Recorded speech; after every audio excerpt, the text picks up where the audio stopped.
The most played song in the entire history of FM radio was never released as a single. Not once. Not ever. No dark sarcasm in the classroom. One song on this list was banned by an entire government. Another had its recording tape physically worn down to near transparency because they recorded it so many times it was falling apart in their hands.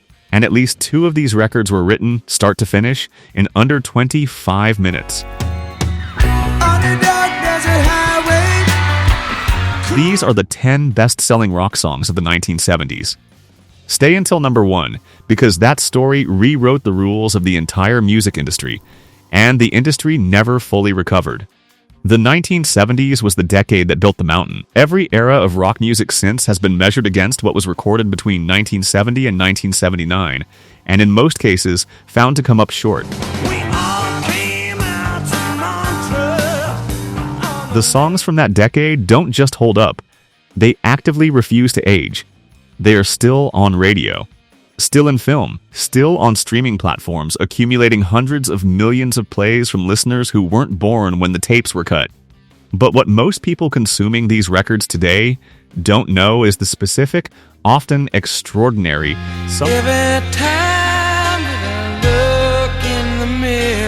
sometimes completely accidental circumstances that produce them. If you're new here, subscribe right now. This channel is built for exactly this kind of deep dive into the artists, recordings, and real stories behind the music that defined the golden era of rock. Number 10. Black Sabbath, Paranoid. Birmingham, England, 1970. 4 working-class men walk into Regent Sound Studios with 4 days to record an entire album. They get to the end of the session and realize they have a problem. The record isn't long enough. They need more material. Tony Iommi picks up his guitar, the same guitar he plays with prosthetic fingertips because he lost the ends of 2 fingers in a factory accident years earlier, and in somewhere between 20 and 25 minutes, he writes a riff. Not a draft, not a sketch. The riff. Paranoid was a gap filler.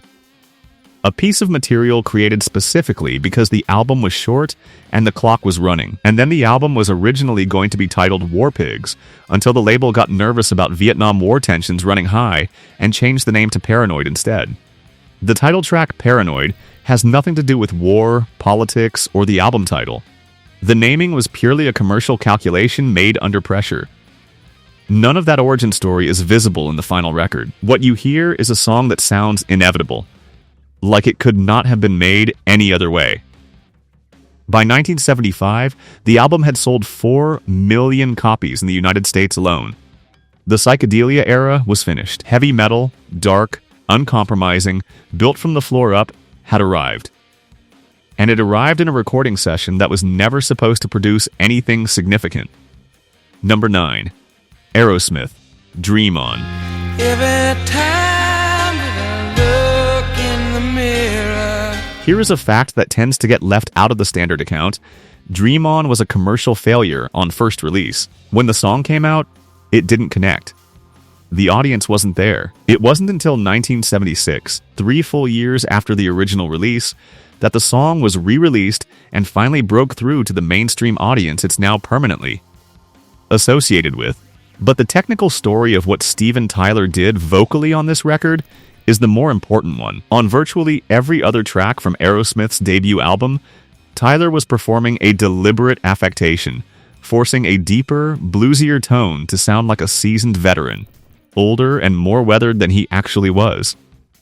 It was a character. On Dream On, he dropped it entirely. He sang without the construction. And when the song climbs to that final high note, a raw G-sharp 5 pushed through a head voice that sounds like it's on the edge of breaking, that is not performance. That is exposure. That is the actual voice, unfiltered and unprotected. What Tyler discovered, and what the audience discovered 3 years later when they finally heard it properly, is that the real voice was more powerful than the character he'd been performing.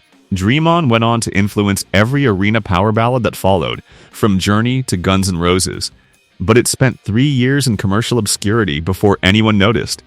Number 8. Dire Straits, Sultans of Swing.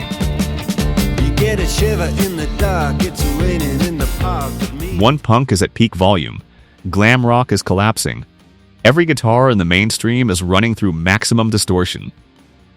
Mark Knopfler releases a guitar sound that sounds like water. No pick, no plectrum, just fingers directly on strings. A fingerstyle technique that produced a tone so clean, so warm, and so precisely articulated that it stopped radio listeners mid-conversation. In a sonic landscape where everything was loud and aggressive, the contrast was immediate and complete. The lyric came from a real night.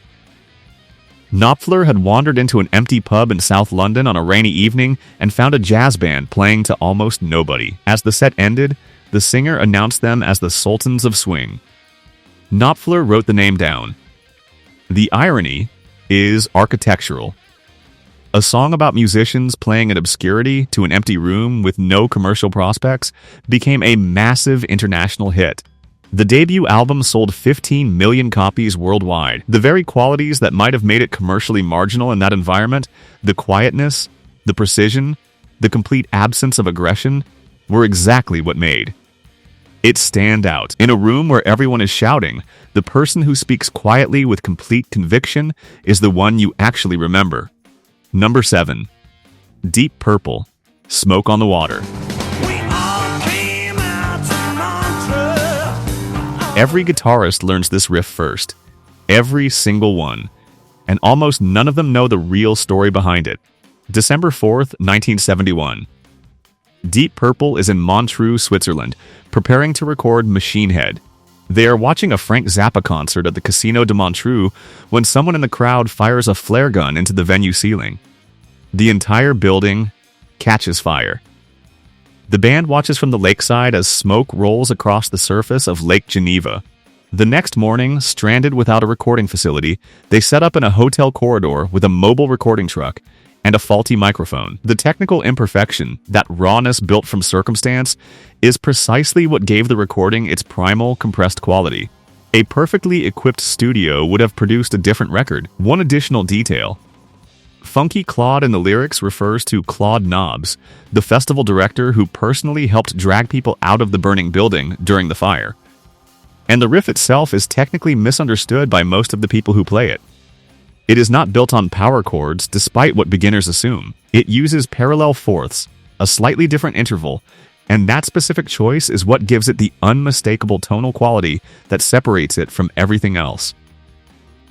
A casino burned to the ground, and from those circumstances came the riff that every person who has ever picked up a guitar has played within the first week of learning. We are halfway through, and the stories get more extraordinary from here. Quick pause. If you haven't subscribed yet, do it right now.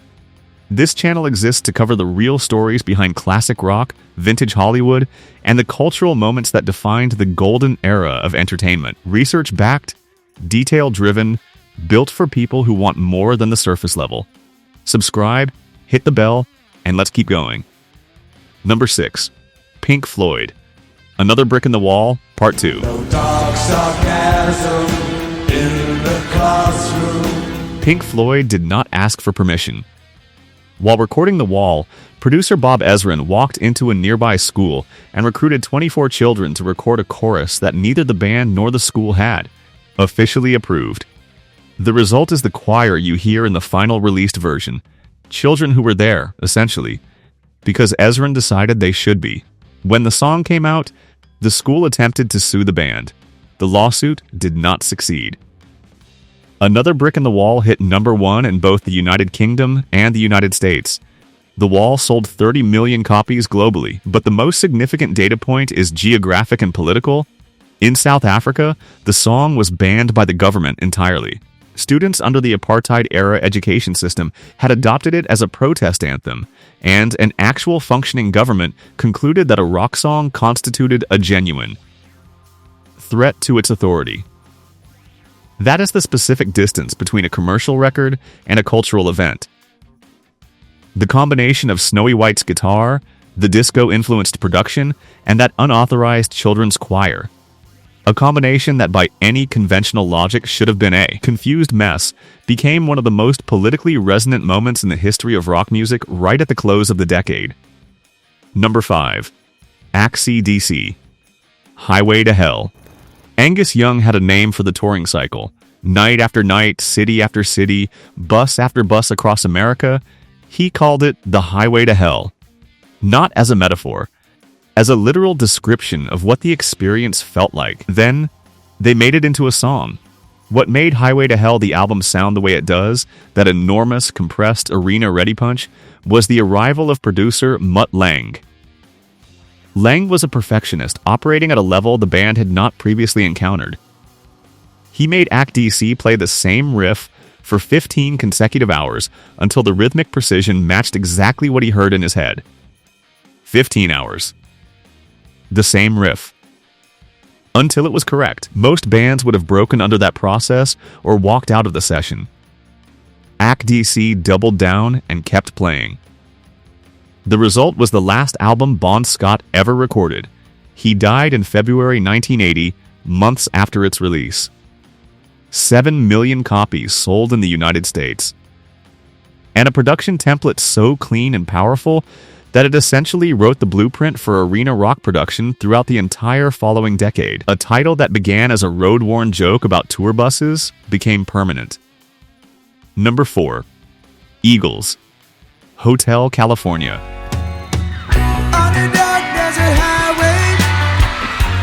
The Eagles confirmed it themselves. Hotel California is a metaphor for the hedonism of Hollywood, the dark side of the American dream. The place you check into willingly, and from which some part of you never fully departs. But the guitar solo is where the technical story lives. It took 2 full days to record. Don Felder and Joe Walsh stood facing each other in the studio, playing their individual parts simultaneously, building the harmonic conversation between the 2 guitars in real time, watching each other's hands, adjusting their phrasing in response to what the other player was doing, until every note in the exchange was precisely synchronized. That solo is not performed. It is negotiated. 2 musicians conducting a conversation through their instruments that was too complex to express in any other form. The album sold 42 million copies globally. Hotel California hit number 1 in the United States. And the persistent theory that the song carries occult meaning, the Satanism speculation, the psychiatric hospital interpretation, the Eagles have addressed it plainly. It's about California. The actual horror they suggest is that no metaphor was required. The reality was strange enough. Number 3. John Lennon, Imagine. There are songs, and then there are hymns.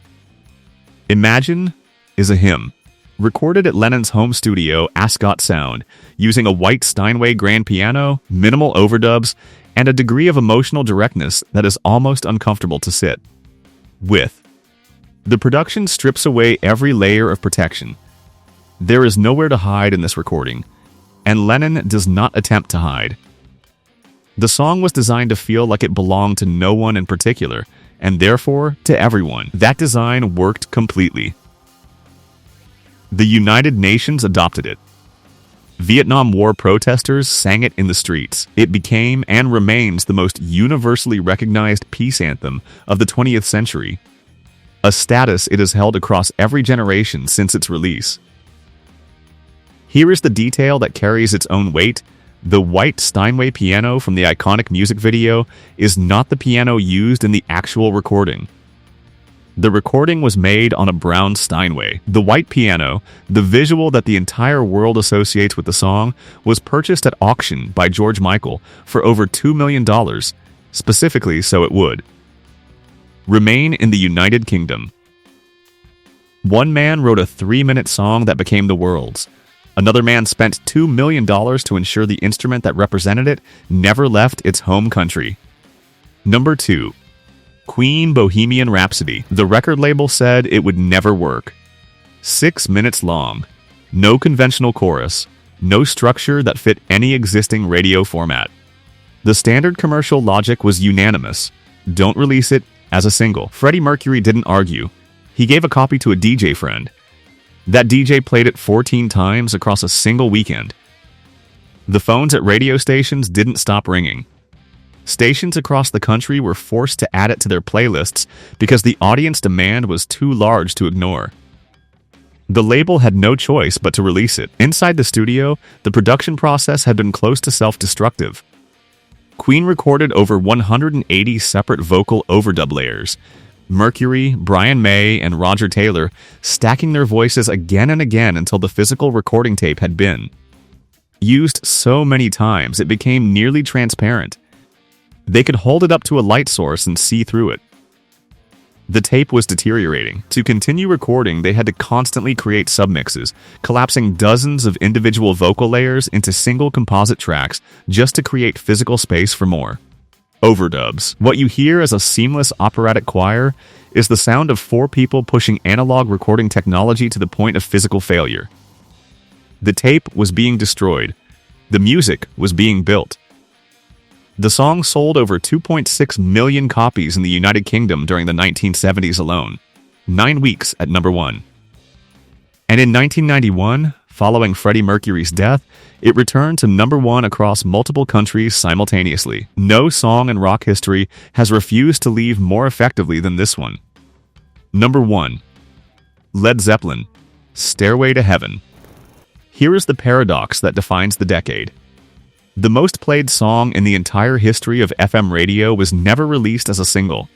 Not once, in any format. No 7-inch, no radio edit, no commercial shortcut. If you wanted to hear Stairway to Heaven, you bought the album. There was no other mechanism for obtaining it. And people bought the album. Tens of millions of them. Led Zeppelin 4 has sold 37 million copies globally. In the digital era, Stairway to Heaven has accumulated over 1.3 billion streams, a track recorded in 1971 on analog equipment in a countryside manor house in England called Headley Grange. Jimmy Page recorded that guitar solo using a violin bow drawn across the strings, running the bow along the frets to produce the atmospheric, near-orchestral swells that give the song its specific mythic quality. That technique is not a standard rock production choice. It is a deliberate, unusual decision that produced a sound with no equivalent in the genre before or since. The solo has been ranked the greatest rock guitar solo in history by multiple separate publications across multiple decades. And the sheet music for Stairway to Heaven sells an average of 15,000 copies per year. Every year, decades after it was written. Not because it is nostalgic. Because people are actively, presently, still learning it.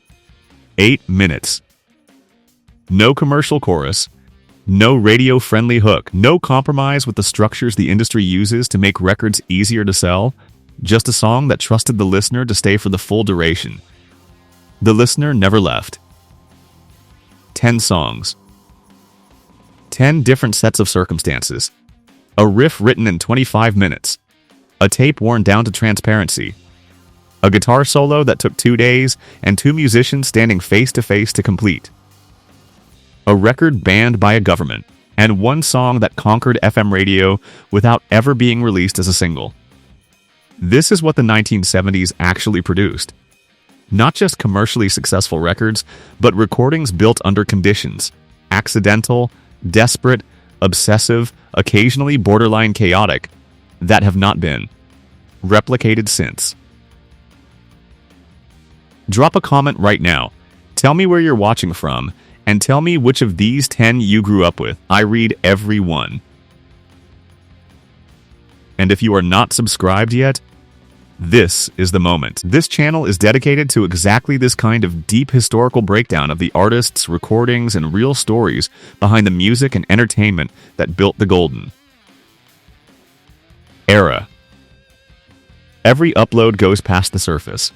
Every video is built on documented facts and genuine respect for the history.